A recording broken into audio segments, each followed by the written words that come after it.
On associe volontiers Belleval à un quartier ultra-moderne construit sur des friches industrielles. Mais Belleval, c'est bien plus que ça. Peu de gens le savent, mais le quartier se trouve au cœur même d'une réserve naturelle labellisée par l'UNESCO.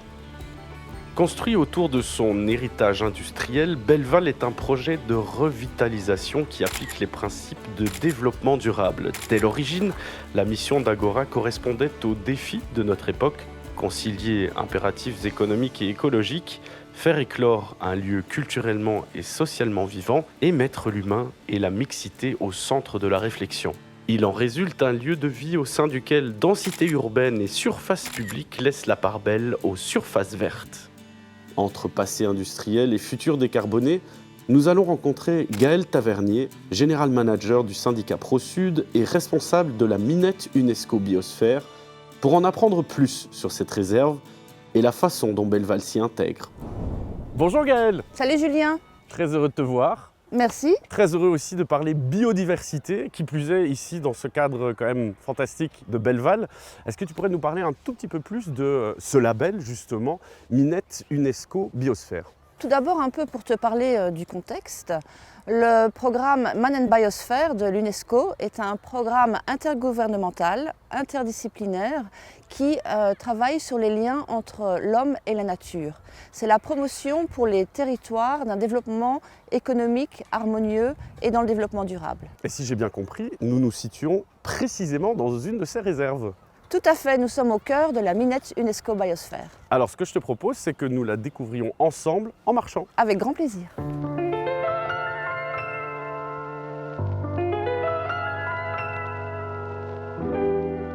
Alors j'imagine que tout ne s'est pas fait en un jour. Non, l'aventure a commencé en 2016 lors de la réunion mondiale des réserves de biosphère à Lima. Madame Simone Beck, qui est la présidente de la commission luxembourgeoise pour la coopération avec l'UNESCO, s'est dit mais pourquoi pas une réserve de biosphère au Luxembourg. Alors elle s'est entourée d'experts, d'historiens, d'architectes, de personnes de l'industrie du tourisme. Ils ont commencé des groupes de travail et ensuite ils ont approché ProSud en 2019 pour porter le dossier de candidature. De là, nous avons été labellisés en octobre 2020.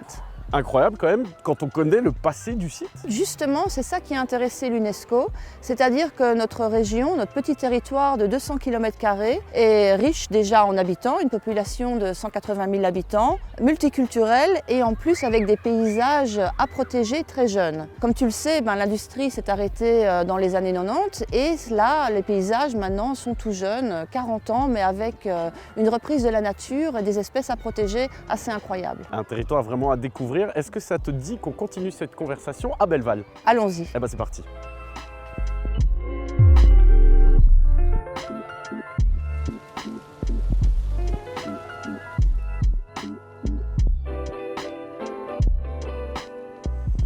Nous voici enfin arrivés à Belleval, après cette belle promenade. Quel est justement le rôle de ce label Minette UNESCO Biosphère ?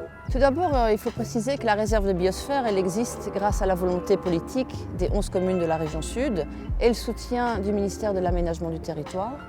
Une réserve de biosphère, c'est une vitrine. C'est une vitrine non seulement pour le tourisme durable, pour des projets d'éducation à l'environnement, pour la promotion des produits locaux, mais aussi une fantastique plateforme d'échange pour les services techniques et écologiques des communes, pour réfléchir à l'aménagement du territoire, pour réfléchir à l'urbanisation et à créer une vision territoriale partagée. Alors on parle souvent de réserve, on se situe ici à Belleval en plein dans cette réserve.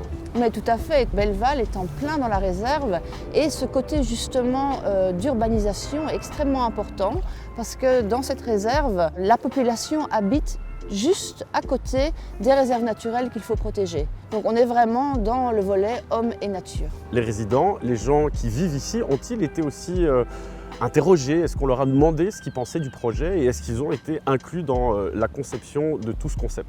Oui, on a mené une large consultation citoyenne dans les 11 communes et aussi dans des écoles.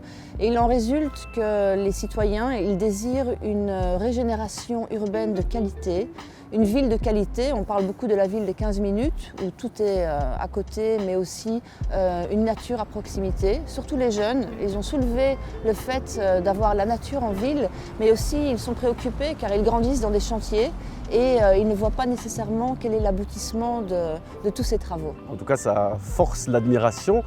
Et justement, qu'est-ce que ça t'inspire pour le futur et pour Belleval? Écoute, le futur, c'est l'urgence du présent, c'est-à-dire réfléchir à la manière dont on consomme le foncier, réfléchir à l'imperméabilisation des sols, c'est-à-dire moins de béton, plus de nature, et surtout que la nature ne soit pas un objet que l'on consomme, mais un sujet à part entière. En tout cas, merci beaucoup pour cette belle promenade et cette belle présentation. Mais merci à toi.